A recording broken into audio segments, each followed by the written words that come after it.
Fala, galerinha do 7º ano, começando aí mais uma aula de Geografia. Professor Rogério, e hoje a gente vai estudar um pouquinho sobre a nossa história do Brasil. Beleza? A parte 1 da aula sobre formação do território brasileiro. Então fique atento a essa aula, porque é um conteúdo também muito importante aí para a sua jornada estudantil. Beleza? Vamos lá. Olha só, formação do território brasileiro, parte 1, nós iremos estudar sobre as grandes navegações e também sobre a DIT, Divisão Internacional do Trabalho. Se ficou curioso aí para saber o que é Divisão Internacional do Trabalho, fica aí até o último slide da aula, beleza? Porque é muito importante aí entender esse processo das relações comerciais que acontece desde o século XV, século XVI, até os dias atuais. Então, as grandes navegações do século XVI. O que foram essas grandes navegações? Expedições marítimas realizadas pelos países europeus. Professor, quais países aí? Quem eram os países da época aí que faziam essas grandes navegações? Principalmente aqui Portugal e Espanha, beleza? E Portugal foi pioneira nesse processo das grandes navegações. Por quê, galera? Qual era o objetivo dessas grandes navegações? Novas rotas comerciais, ou seja, que favorecem rotas que pudessem favorecer a venda, a busca de novos produtos e também a expansão de seus territórios, o aumento de seus territórios, conquistar novos territórios que facilite, que contribua para extrair riquezas, extrair produtos, fontes naturais, para garantir ainda mais o crescimento econômico das respectivas metrópoles lá do século XV e XVI. Essa era a intenção, essa era a visão dos grandes colonizadores nesse período das grandes expedições marítimas.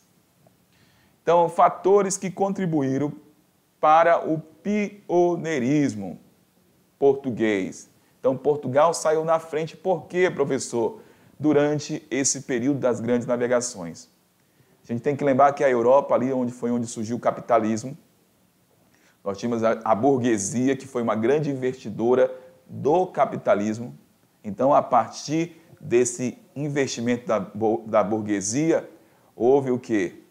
A expansão de mercados, a busca de novos mercados para garantir o acúmulo, o crescimento econômico desses países no contexto das grandes navegações.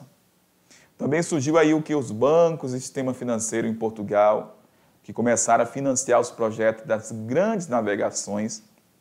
Portugal já tinha experiência em técnicas, galera, de navegação avançadas. Já conheciam muitas ferramentas, já tinham cartas que favoreciam esse processo das grandes navegações. Estudos náuticos também eram realizados em Portugal, nas escolas de Sagres. E os reis da Europa queriam o quê, galera? Ampliação de seus territórios, de domínio. Eu quero novos territórios, porque se eu tiver novos territórios, eu vou poder explorar as riquezas e também garantir o quê? Uma maior relação comercial. E eu terei o aumento do meu território. Então, não era por acaso essas grandes navegações. Tinha todo um propósito aí. E quando a gente analisa o contexto histórico, acabou beneficiando de grande forma essas metrópoles aí com o contexto das grandes navegações. Beleza? Vamos lá. Então, o comércio ultramarino foi impulsionado pela busca das especiarias, metais preciosos, busca aí pelos escravos, dentro do continente asiático, africano, americano e europeu. Beleza? Especiarias os temperos, os incensos da época, matérias-primas, metais preciosos, aqui, principalmente aqui na América, o ouro e a prata. Ouro e prata.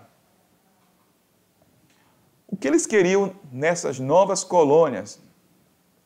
A garantia, né? Garantir o mercado consumidor para seus produtos. Por exemplo, Portugal era século XVI, vem aqui comigo, já produzia, já criava, confeccionava produtos, louças, sapato, ferramentas, mas não tinham produtos assim, vamos colocar em grande escala.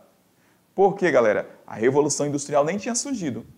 Revolução Industrial data do século XVIII.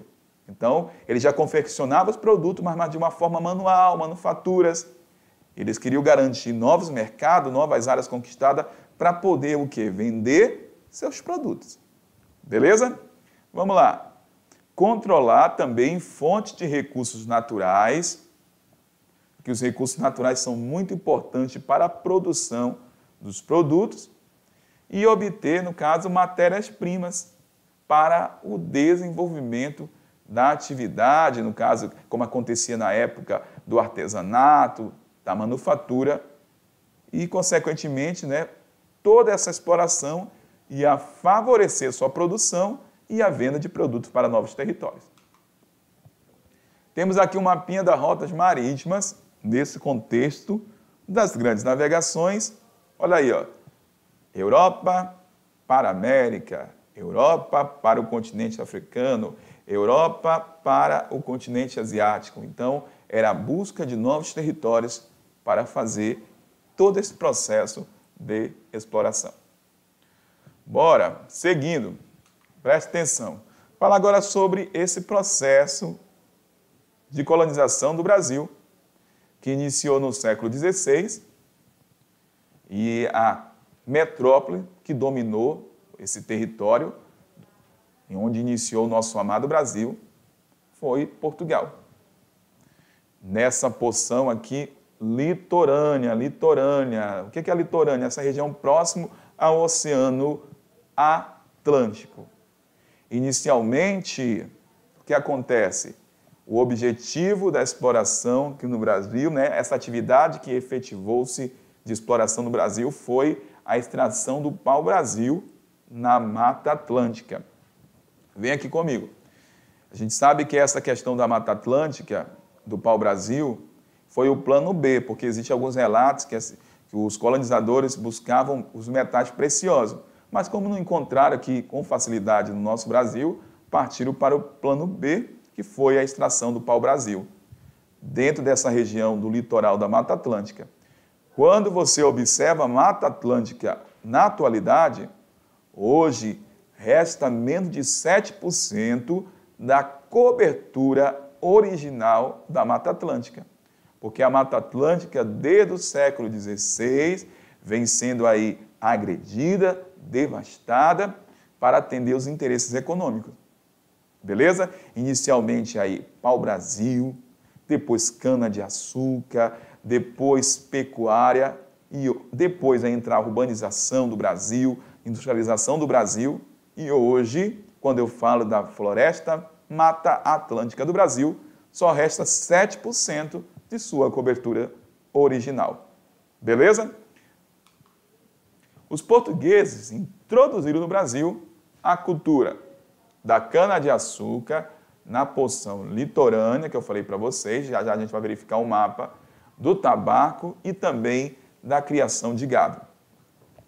Essas atividades foram responsáveis, todas essas atividades que foram realizadas no Brasil, turma, pela construção dos primeiros espaços geográficos não indígenas, não da comunidade indígena, porque quando os colonizadores chegaram no Brasil, a gente já tinha população nativa vivendo aqui no Brasil, a comunidade indígena, os povos nativos aqui do nosso território.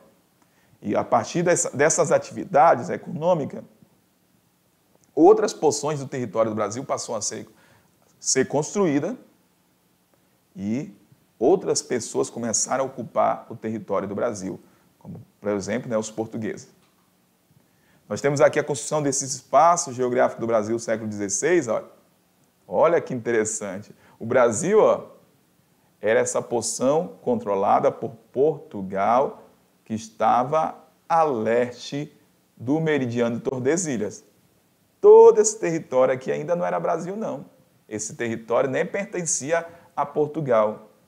Esse território aqui é de domínio espanhol, que você vai ver na nossa próxima aula como que funciona essa questão aí do Tratado de Tordesilhas.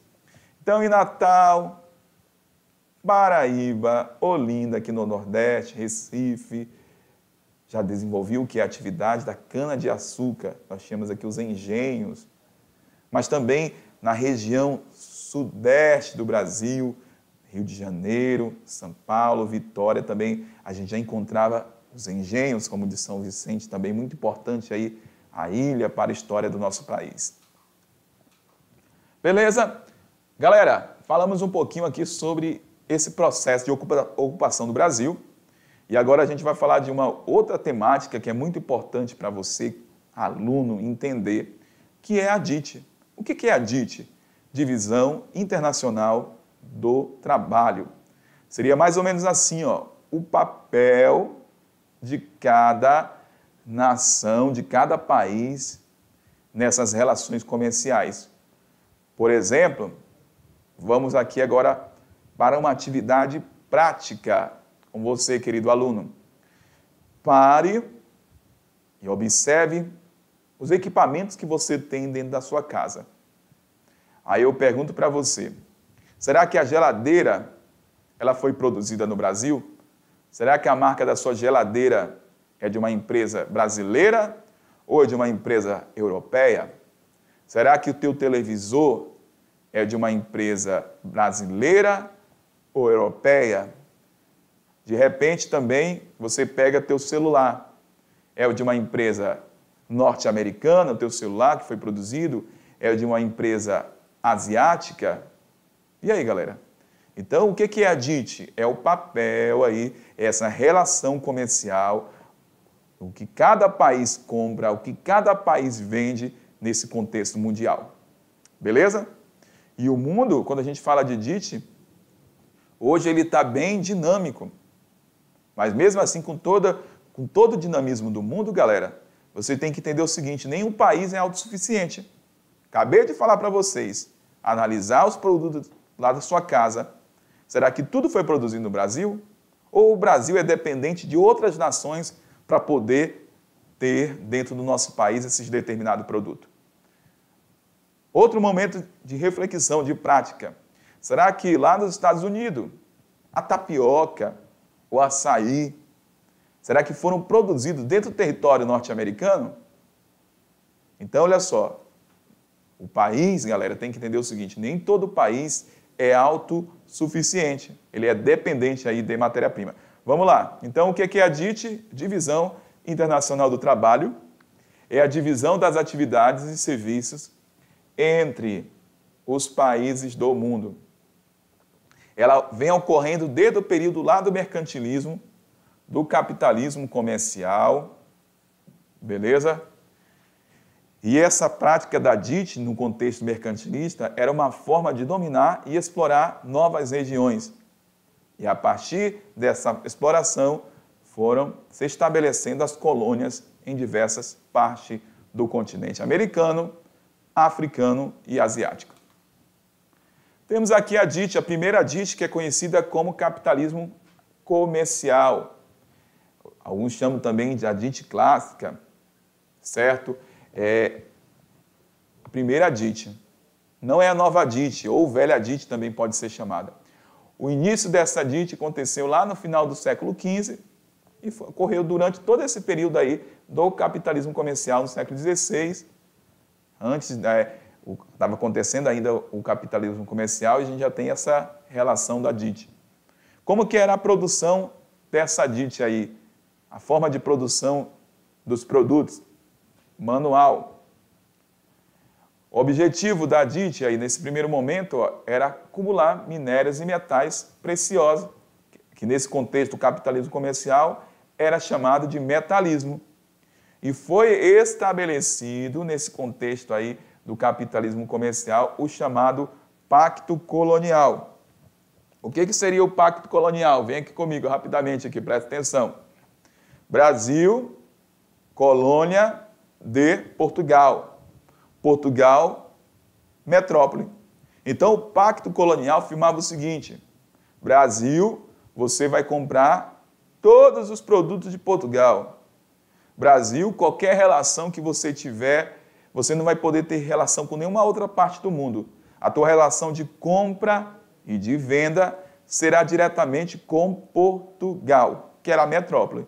Então, essa relação direta, obrigatória, com a respectiva metrópole, era chamada aí de Pacto Colonial. Beleza? Vamos lá. Galera, então, nessa dite do período comercial, nós temos aí metais preciosos que a colônia fornecia, vendia para a metrópole, e também as especiarias. O que a metrópole enviava para a colônia? Enviava para a colônia produtos manufaturados. Então, essa é a primeira dite, primeira relação comercial lá do século XV e século XVI. Como que era a relação? A relação da metrópole e colônia. Produtos manufaturados. Esses produtos manufaturados eram vendidos, eram enviados para as colônias. Quem que enviava? As metrópoles. Esses produtos geralmente eram tecidos, porcelanas e ferramentas. Matérias-primas, a colônia que vendia, enviava para a metrópole. Essas matérias-primas, ouro, prata, especiarias, açúcar e madeira. Pergunto para vocês aqui, rapidamente. Olha a prática. O que tem mais valor? Vender tecidos, porcelanas, ferramentas, ou vender ouro, prata, especiarias, açúcar e madeira? Beleza? Quem ganhava mais? O Brasil, que estava recebendo tecido, porcelanas e ferramentas, ou a metrópole, que estava recebendo ouro, prata e especiarias? Certamente, quem se beneficiou mais durante essa relação da primeira dite foram as metrópoles, porque estavam recebendo produtos de maior valor, como ouro, prata. Beleza? O Brasil recebia produtos manufaturados.